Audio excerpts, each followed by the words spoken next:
오늘은 에스겔 17장 11절에서 16절까지 말씀 묵상합니다. 17장 11절에서 16절까지 말씀 있습니다.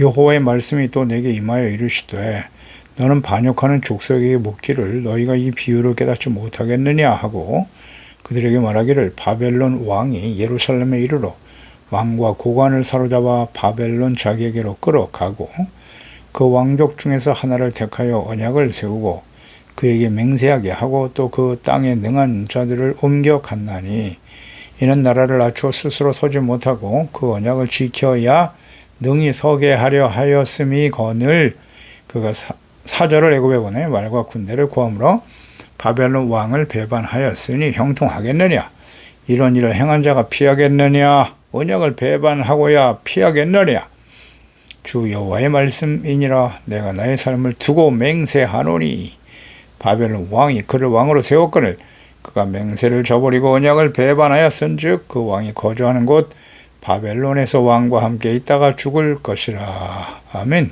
심판과 징계의 목적에 대한 올바른 이해.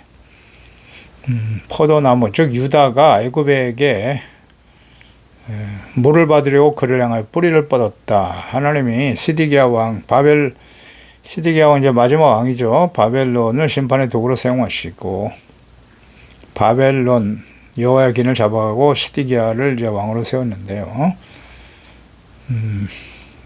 바벨론의 비호 아래 시디기야는 일정 기간 안정적으로 살아갈 수 있었습니다만은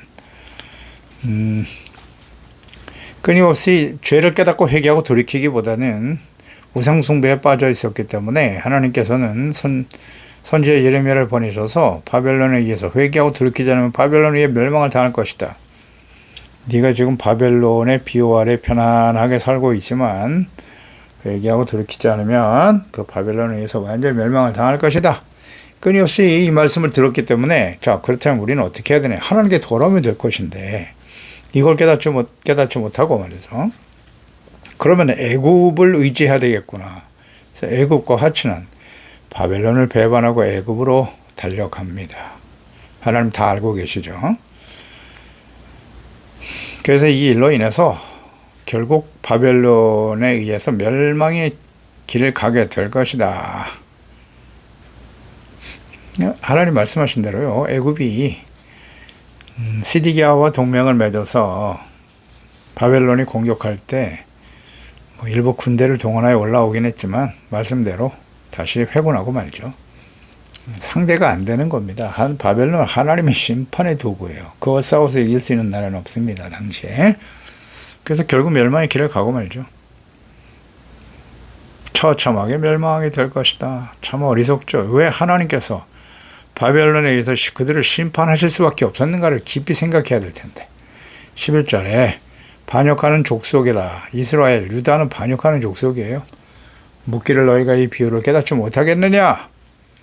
포도나무, 독수리, 비유로 설명해 주셨어요. 바벨론 왕이 예루살렘에 이르러 왕과 고관을 사로잡아 바벨론 자기에게로 끌어갈 것이다. 반역하는 족속 이스라엘. 그들이 하나님을 버리고 우상숭배하고 악을 행하는 것이 하나님에 대한 반역이죠. 그들은 하나님을 왕으로 삼고 그분만을 섬기며 살아야 하지만 자기 자신의 왕권을 강화하기 위해서 어리석죠. 왕권 강화를 위해서 어떻게 해야 나라가 바로 서는지를 몰라요. 어리석은 하나님의 백성들 돌이키질 못하고 결국 멸망의 길을 갈 수밖에 없죠. 하나님의 보호하심 속에 살아가는 것이 가장 안전한데 그 하나님을 경외하는 삶을 버리네요. 오늘날도 하나님께 반역하는 족속, 하나님의 자녀들이 얼마나 많을까 생각해 보세요. 나는 그런 사람 아닌가요? 하나님보다 자기 자신의 유익과 성공과 출세, 더 많은 재물을 얻는 일을 위해서 서슴지 않고 죄와 불의를 행하는 거예요. 악한 자들과 동조하고 자신에게 이익이 되는 일이라면 범죄하는 일을 아무렇지도 않게 생각하며 힘있는 악한 자들에 굴복하고 그들의 삶을 본받고 따르며 추종하는 하나님의 자녀들이 얼마나 많은가 생각보다 많습니다. 이상한 일이 아니에요. 이것은 마지막 심판을 향해 달려가는 하나님의 백성들의 특성이기 때문에 예수님의 재림과 요한계시록의 심판이 임박한 시대 아니겠습니까? 오늘날이 점점 더 많아지겠죠. 이상한 일이 아닙니다. 그래서 우리 자신을 살펴야 되는 거예요. 이 말씀을 통해서 교훈을 얻고 책망을 얻어야 합니다. 왕이신 하나님을 버리고 자기 자신과 힘 있는 자들을 왕으로 섬기며 추종하는 하나님의 자녀들, 힘 있는 나라들의 우상을 끌어들이지 않습니까? 그러면 그들과 같이 우리도 강해질 수 있을 거야. 참, 하나님의 자녀들이 이런 생각을 가지고 살아가고 있었단 말이죠. 오늘날 우리는 어떻습니까? 하나님의 자녀로 가면서 말이죠. 세상 사람들, 힘있고 부자로 권력을 누리며 살아가는 사람들의 삶을 본받고 따라가요. 하나님을 버리고 말씀을 버리고. 그런 게 우상숭배입니다.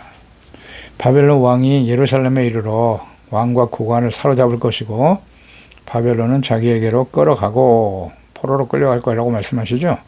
그러니까 왕이신 하나님을 버리고 힘있는 나라들에게 구원을 갈구하며 그들의 우상을 섬기는 반역하는 족속 이스라엘, 그들에 대한 하나님의 보응과 결말은 어떨까요? 바벨론을 배반하고 애국과 친교하면서 동맹을 맺어 안전을 도모하려고 했지만 바벨론에 의해서 멸망을 당하고 포로로 끌려가 죽게 될 시드기야. 그대로 됐죠. 하나님의 뜻은 바벨론에 의해서 연단을 받는 겁니다. 징계잖아요. 하나님이 징계하시고 심판하시는 것은 그 징계의 목적은 심판에 대한 분명한 이해가 있어야죠. 거룩한 하나님의 자녀가 되기를 기대하시는 겁니다. 연단을 받아서 죄를 버리고 회개하고 하나님께 돌아오라는 것 아닙니까? 그런데 그런 하나님의 뜻을 깨닫지 못하고 환난과 고난과 연단을 받지 않겠다고 생각하면서 애굽에게 도움을 요청했단 말이에요. 하나님께 돌아와야죠. 하나님께. 정말 안타깝습니다. 이 말씀을 통해서 우린 교훈을 얻어야 합니다. 그런데 과거뿐만 아니죠. 하나님의 아들 그리스도를 보냈는데 예수 그리스도를 십자가에 못 박아버리는 거 보세요. 하나님께 돌아올 생각을 안 하고. 참 악하죠. 누가? 하나님의 백성들이. 오늘날 예수 그리스도를 믿고 구원받은 하나님의 자녀들이 그런 모습을 가지고 살아가고 있다. 연단을 받아야죠. 징계와 시련받는 거, 시련이 다가오면 얼마나 싫어하는지 몰라. 왜 하나님이 왜 나에게 이러십니까? 왜 그러시겠습니까? 우리가 하나님 앞에 완벽한 자입니까? 아니요. 그러면 이제 빨리 깨닫고 돌이키면 되는 거예요. 하나님께 돌아가야지. 말씀으로 돌아가야지. 그런데 힘 있는 애국, 나에게 뭔가 도움이 될 수 있는 사람이 없을까? 불의와 악을 행하는 자들, 그들의 우상을 끌어들여서 그러면 자신들이 안전하고 편안하게 될 수 있을까? 이런 어리석고 무지한, 특히 배역한 시드기야 왕, 당시에 대제사장 서기관들 다 마찬가지죠. 선지자들 다 거짓 가짜들이었어요. 유다의 백성들은 또 분별력 없이 그냥 부와 내동, 유유상종 같은 사람끼리 모여 사는 거예요. 그냥. 그러니까 멸망의 길을 가죠. 13절에 그 왕족 중에 하나를 택하여 언약을 세우고 그에게 맹세하게 하고 그 땅에 능한 자들을 다 옮겨가 버렸어요. 힘 있고 재능 있고 엘리트 집단들 다 데려갔어요. 나라를 망하게 하려고 하는 거죠. 힘 있는 사람들 다 끌어갔습니다. 왕족 중에 하나를 택했다. 그러니까 느부갓네살이 유다왕 요시의 아들로서 선왕이었던 여호야김의 아들이죠. 여린 아들이죠. 포로를 끌고 가버렸어요. 그리고 숙보가 되는 시드기야를 왕으로 세운 것인데 왕하 24장 17절이죠. 바벨론 왕이 또 여호야김의 숙보 마따니아를 대신하여 왕으로 삼았고 이름을 시드기야로 고쳐줬죠. 특별히 본 9절은 느부갓네살이 시드기야를 유다의 왕으로 세우되 자기에게 복종과 충성할 것을 맹세시킨 거예요. 내게 충성하라. 그러면 내가 너를 안전하게 지켜줄게. 시드기야는 바벨론 왕에 의해서 왕에 올랐어요. 바벨론 왕으로부터 지원을 받아 안정을 누리게 되었는데요. 그 땅에 능한 자들을 다 옮겨갔다. 능한 자, 힘센 자, 우두머리 지도자를 의미하는 거예요. 이들을 다 데려갔어요. 정치적으로 지도적 위치에 있는 자들, 부유층에 있는 자들, 혹은 지도층에 있는 지식인들 다 데려갔습니다. 재능 있는 사람 다 데려갔어요. 바벨론 왕 느부갓네살은 유다 왕국이 그에 대한 반역을 도모하지 못하도록 정치적으로 경제적으로 영향력 있는 자들을 사로잡아 간 것입니다. 이 모든 일들은 하나님께서 유다를 연단하시기 위한 것이었어요. 14절 이는 나라를 낮추시고 스스로 서지 못하고 그 언약을 지켜 능히 서게 하려 하였음이거늘 언약을 지켜라. 하나님의 뜻을 이해하지 못하는 주의 백성들, 징계와 환난을 통해서 연단받기를 싫어하는 하나님의 백성들, 시련과 환난이 다가올 때 그 자체를 싫어하죠. 연단하시려고 시련을 보내신 하나님의 그 뜻을 하나님 자체를 싫어해요. 자신이 원하는 대로 문제를 해결해 주시지 않는다면 그런 하나님은 필요 없다. 그리고 쉽게 하나님을 버려요. 말씀을 버립니다. 우상을 선택하는 하나님의 백성들, 오늘날도 마찬가지예요. 이런 부류의 하나님의 성도들, 교인들이 매우 많습니다. 환난과 시련에 대한 태도를 우린 잘 점검해 봐야 합니다. 예수 그리스도 은혜로 죄사함받고 어렵다면 얻어 하나님의 자녀가 되었으나 늘 강조되지만 우리는 완전하지 않아요. 하나님은 의롭다고 여겨주신 거죠. 그러니 이제 그에 합당한 삶을 살아야지. 하나님의 자녀답게 은혜를 받은 자로서 겸손히 하나님의 말씀에 귀를 기울이고 자기 자신을 살피고 죄인의 길에 서진 않는지, 악인의 길을 도모하고 있지는 않는지, 하나님이 없는 오만하고 교만한 자들과 함께 동조하며 살고 있지 않는지 살펴야 될 거 아니에요. 그러기 위해서는 어떻게 해야 돼요? 여호와의 율법을 즐거워해 주야로 묵상하는 자가 되어야지요. 경건의 삶을 계속 실천해야 합니다. 악한 세상에 살아가면서 교만하고 육체 욕심에 이끌려 살아가는 죄악에 쉽게 영향을 받으며 살고 있지 않습니까? 우리가 죄악 가운데 산다고요. 잘 살펴야 됩니다. 징계와 시련을 통한 온전한 하나님의 자녀가 되게 하시는 일은 마땅한 일입니다. 꼭 필요한 일입니다. 우리에게. 따라서 야고보서 1장 2절이야죠. 형제들아 너희가 여러 가지 시험을 만나거든 온전히 기쁘게 여겨라. 시험은 기뻐할 일이다. 왜냐하면 이는 너희의 믿음의 시련이 인내를 만들어낸 줄 너희가 알미라. 인내를 온전히 이루라. 연단받아 온전한 사람이 되라는 뜻이에요. 그냥 참고 시간만 오래 가면 되는 게 아닙니다. 이는 너희를 온전하고 구별해 조금 더 부족함이 없게 하려 하심이니라. 로마서 5장 3절이야죠. 환난은 인내, 인내는 연단, 연단은 소망을 이룬다. 환난은 인내는 그냥 시간만 지내고 참고 기다리면 되는 게 아닙니다. 인내는 연단의 시간이 되어야 해요. 연단은 죄를 버리는 겁니다. 죄를 버리고 나의 잘못된 생각을 버리고 온전히 하나님의 말씀을 받아들이고 그 말씀에 대한 절대적인 신뢰와 믿음을 가지고 주님의 말씀을 따라가는 거예요. 의롭고 거룩한 진실한 삶을 살아가도록 회복되는 겁니다. 그게 인내와 연단의 과정이에요. 그럴 때 하나님의 소망이 이루어지는 거예요. 나는 너희 하나님 되고 너희는 내 백성이 되리라. 낮추어 언약을 지켜 능히 서게 하리라. 하나님의 징계를 당하게 하신 하나님의 뜻에 대한 분명한 이해가 있어야 돼요. 낮춘단 말이죠. 히브리서 12장 11절에도 모르 징계가 당시에는 즐거워 보이지 않지만 슬퍼 보이지만 후에 그로 말미암아 연단받은 자, 이게 중요해요. 연단받은 자들은 연단을 거부하잖아요. 지금 이스라엘 백성도 연단을 거부하고 있지 않습니까? 바벨론이 우리를 심판하신다고? 그러면 애굽에 의지하면 되지.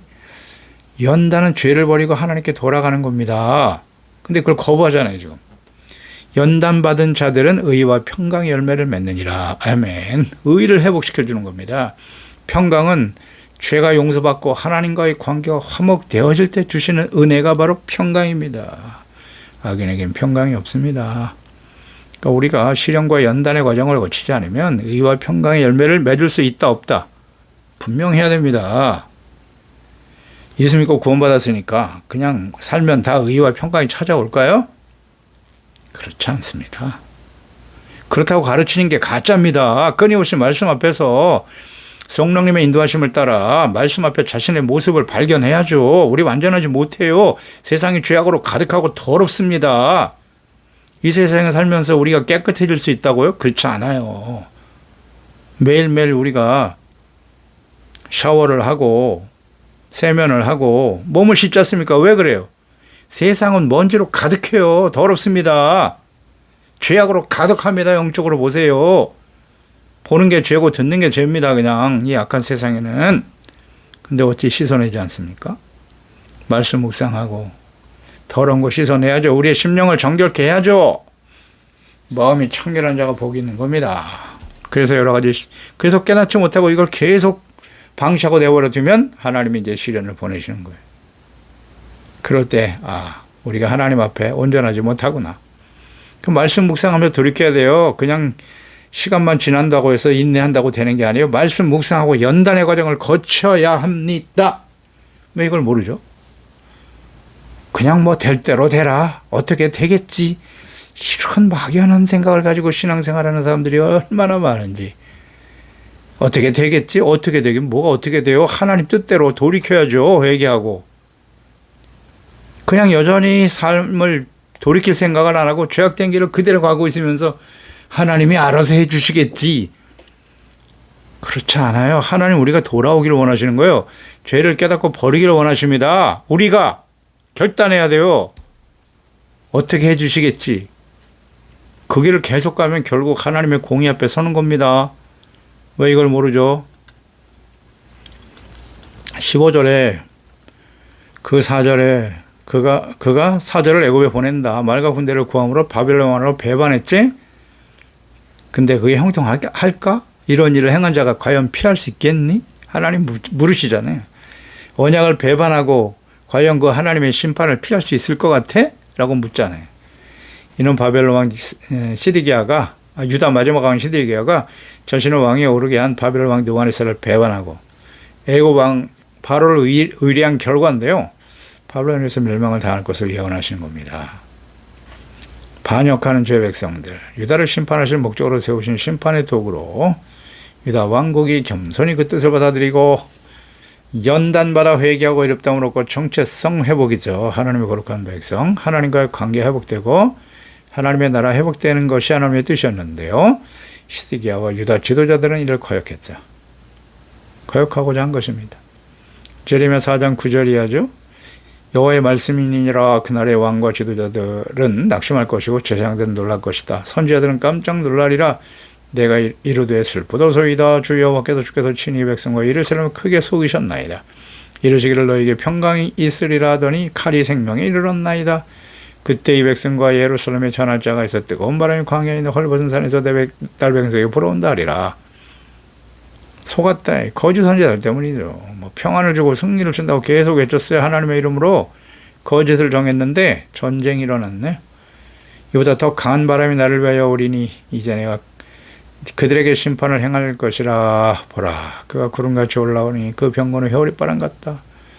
그의 말들은 독수리보다 빠르다. 우리에게 화가 있도다. 우리는 멸망하도다 하리라. 이렇게 될 거라고. 하나님의 말씀을 거역하고 돌아오지 않으면 결과가 이렇게 된다는 거예요. 누가? 하나님의 백성들이. 예수 믿고 구원받은 하나님의 자녀들이 아닙니까? 아니에요? 구약시대의 백성과 신약시대의 하나님의 자녀 백성들이 다릅니까? 하나님의 달라지셨나요? 더 엄하시죠. 신약시대는. 이거 모르면 안 됩니다. 제발. 시드기야가 애국과 동맹한 것은 바벨론을 통해서 연단하시려고 하는 하나님의 뜻을 거역한 거예요. 그러니까 시드기야의 이러한 인간적인 판단과 결정은 바벨론의 공격으로 심판하시려고 하는 하나님의 뜻을 바꿀 수 없습니다.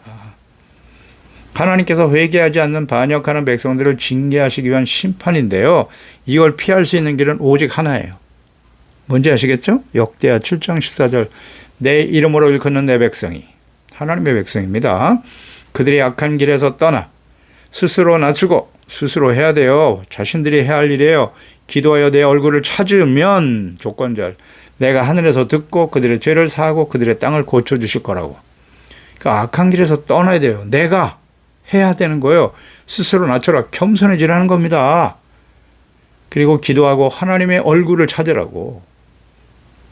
나에게 필요한 것들을 구하는 게 아니라 하나님의 이름이 영화롭게 되도록 하기 위해서 하나님을 믿고 의지하는 겸손한 하나님의 자녀가 되도록 기도하라. 그렇게 기도하고 있습니까? 징계 환란이 다가올 때 인간적인 지하 홍보를 해결하고 하지 말고 겸손히 회개하고 하나님의 도우심을 구하고 의와 거룩함을 회복하고 하나님과 관계 회복, 사명, 하나님의 나라 회복에 초점을 맞춰 기도하고 도우심을 구해야 합니다. 그렇지 않고 인간적인 방법으로 뭔가 나에게 도움을 줄 수 있는 사람이 없을까? 점점 더 깊은 늪에 빠지고 마는 거예요. 멸망이에요.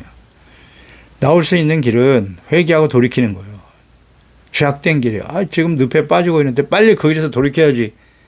근데 한번 죄악된 길에 발을 들여놓으면요. 나오기가 쉽지 않아요. 늪과 같이 잡아당기거든요. 인생을 많이 살아보니까 그렇더라고요. 그거 참 쉽잖아요. 그 악한 길에서 돌이킨다는 것이 빨리 처음에 잘못됨을 깨닫고 돌이키지 않는 한 깊이 빠져버려요. 빠져요. 돌이키지 못해요. 그러니까 이스라엘 백성들 보세요. 결국 망하잖아요. 이렇게 하나님 말씀하시는데 그래도 설마가 멸망의 길을 가게 만드는 거예요. 설마 하나님이 그래도 사랑이 하나님이시는데 설마 우리를 망하게 하시겠어? 그리고 죄악된 길에서 돌이키지 않거든요. 이거 조심해야 됩니다. 이 악한 원수 마귀의 거짓 선자들이 계속 그 얘기를 하는 거예요. 괜찮아. 죽지 않아. 하나님 그 길에서 떠나라. 그렇지 않으면 죽는다고 말씀하시는데 괜찮다고. 잘 될 거야. 형통할 거야. 승리할 거야. 평안이 찾아온. 다 거짓말이잖아요. 악인에겐 평강이 없습니다. 육체의 정욕을 따라가면 사망, 육신의 생각은 사망이에요. 영의 생각이 생명과 평안이고요. 그거 모르면 안 됩니다. 육체를 따라가면 사망입니다. 성령님의 인도하심을 따라가야 생명의 평안. 성령은 진리의 영이시잖아요. 예수 그리스도의 영이시고 진리는 하나님의 말씀이죠. 주님의 말씀대로 우리를 이끌어 가십니다. 16절 주 여호와의 말씀이니라 내가 나의 삶을 두고 맹세한다. 또 강조하셨네요. 하나님이 자신의 삶을 두고 맹세하셨어요. 에스겔서에 이 말씀이 계속 강조됩니다. 하나님이 영원하신 하나님이죠. 하나님이 살아계시는 한 이 말씀은 그대로 적용되고 실천될 것이다. 이루어질 것이라는 거죠. 내용이 뭡니까? 바벨론 왕이 그를 왕으로 세웠는데 그가 맹세를 저버리고 언약을 배반했다. 그 왕이 거주하는 곳 바벨론에서 왕과 함께 있다가 죽을 거야. 하나님이 이렇게 될 것이라고 지금 강력하게 자신의 삶을 두고 맹세하시잖아요. 그럼 어떻게 될까요? 이 말씀이 그대로 이루어지겠죠. 두렵지 않습니까? 하나님이 이 말씀하시는데 바벨론과 함께 있다가 그 포로로 끌려가서 거기서 죽게 될 거라고. 그러니까 하나님께서는 바벨론을 통한 연단과 회복의 뜻을 거부하고 인위적인 방법으로 바벨론을 배반하고 애굽에게 도움을 요청하는 시디기야. 결국 바벨론 왕 느부갓네살에 의해서 포로로 잡혀간 바벨론도 죽을 것을 선언하셨습니다. 이것이 어떻게 이루어졌나요? BC 586년 유다 왕국이 패망한 후에 그대로 성취되죠. 왕하 25장 4절이야. 성벽이 파괴되고 모든 군사가 밤중에 두 성벽 사이 왕의 동상 견문 길로 도망하여 갈대아인들이 바벨론 사람들이죠. 그 성읍을 에워쌌고 그가 아라바 길로 가더니 갈대아 군대가 그 왕을 뒤쫓아가서 여리고 평지에서 그를 따라잡으며 왕이 모든 군대가 그를 떠나 흩어진지라. 다 도망치죠. 결국은. 그들이 왕을 사로잡아 그를 림나에 있는 바벨론 왕에게 끌고 가매 그들이 그를 신문하니라. 그들이 시드기야의 아들들을 그 눈앞에서 죽이고 참담하잖아요. 시드기야가 시드기야의 눈을 빼고 노사슬로 그를 결박하여 바벨론으로 끌고 갔더라. 아멘. 어떠세요? 말씀대로 되잖아요. 하나님의 삶을 두고 맹세하셨는데요. 어찌 이 말씀을 듣고도 돌이키지 못할까요? 참. 이 교훈을 얻어야 됩니다. 시드기야가 왜 돌이키지 못했을까요? 주변의 거짓 선지자들 때문이에요. 그리고 시드기야와 함께 했던 지도자들이 있었을 거 아니에요. 그들이 다 부패하고 타락한 자들이에요. 거짓 선지자들의 말을 듣고 말이죠. 우린 승리할 겁니다. 예루살렘에 성전이 있고 그래도 우리가 하나님의 택한 백성인데 우린 반드시 승리하고 영광을 돌리게 될 것입니다. 이 헛된 믿음이에요. 헛된 믿음. 하나님의 말씀은 바벨론에 의해서 멸망을 당할 거라고 회개하고 돌이키라고 하는데 회개하고 돌이키는 걸 정말 싫어해요. 거짓 목자들 때문이고 주변에 악하고 어리석은 왕 주변에 이렇게 거짓된 자들로 가득해요. 이들이 충성을 해 저희들이 왕을 끝까지 모시겠습니다. 마지막까지 싸우겠습니다. 얼마나 큰 소리 쳤을까요? 근데 시드기야가 잡힐 때가 되니까 어떻게 됐다고요? 모든 군대가 그를 떠나 흩어졌다. 다 결국은 자기 살겠다고 도망가는 거예요. 이 어리석은 왕 밑에는 이렇게 간신들이 모여 있고 결정적으로 자신들에게 해가 되면 다 도망갑니다. 이걸 몰라요? 어리석은 왕, 시드기야. 징계를 당할 때 연단하시려고 하는 하나님의 뜻을 깨닫지 못하고 공의로 심판하시는 하나님을 부정하고 거부하고 힘 있는 세상 사람들을 믿고 의지하며 그들이 나를 구원하고 평안을 줄 것이라고 여기면서 악과 불의를 행하는 자들의 삶을 본받고 따르며 추종하는 하나님의 백성과 자녀들의 결말이 이와 같다. 이 교훈을 얻어야 됩니다. 우리는 징계와 고난을 당할 때 어떻게 대처하고 있습니까? 기도하겠습니다. 하나님 아버지, 오늘도 주의 말씀을 통해서 하나님의 자녀와 백성들을 향한 하나님의 뜻, 왜 하나님의 자녀와 백성들의 징계와 환난과 이방들의 짓밟혀 멸망을 당할 것이라고 말씀하고 계시나요? 그들이 하나님을 버리고 말씀을 버리고 우상을 향해 달려갔기 때문이에요. 죄를 버리라는 거잖아요. 하나님 돌아와, 회개하고 돌아오면 내가 너희를 용서해 주리라. 아무리 외쳐도 듣지 않습니다. 바벨론에게 멸망당한다고 하니까 힘있는 애굽에 의지하며 살아보겠다고. 이렇게 하나님께 돌아오지 못하니 요시아의 아들입니다. 이 시드기야가 훌륭한 하나님을 경외했던 그 아버지 요시아 밑에 이렇게 어리석고 완악한 요시아의 아들들 때문에 결국 유다는 멸망의 길을 가고 말아요. 그가 충분히 하나님에 대해서 교육받지 못했다는 거죠. 말씀에 대해서 교육받지 못했다. 다시 한번 부모가 자녀들에 대한 이 하나님의 말씀을 가르치고 이 소중한 믿음을 계승한다고 하는 것이 참 얼마나 어려운 일인가요. 기도합니다. 아버지, 저희들 자신뿐만 아니라 우리 자녀 세대가 이런 시드기야와 같은 어리석은 자들이 되지 않게 하세요. 지금 마지막 때거든요. 이제 마지막 심판이 임박한 시대이기 때문에 자녀들이 점점 악하고 폐역한 세대를 본받고 따라 살아갈 수밖에 없는 시대입니다. 기도합니다. 주여, 우리 소중한 자녀들만큼이라도 말씀과 성령으로 거듭나고 말씀과 기도로 깨어 성령님의 인도하심을 따라 경건의 삶을 지켜가며 주님 오시는 날 흠이 없고 점이 없는 평강 가운데 주님을 맞이할 수 있도록 주여 도와주시옵소서. 지혜와 총명을 더하여 주시옵소서. 예수님의 이름으로 기도드리옵나이다. 아멘.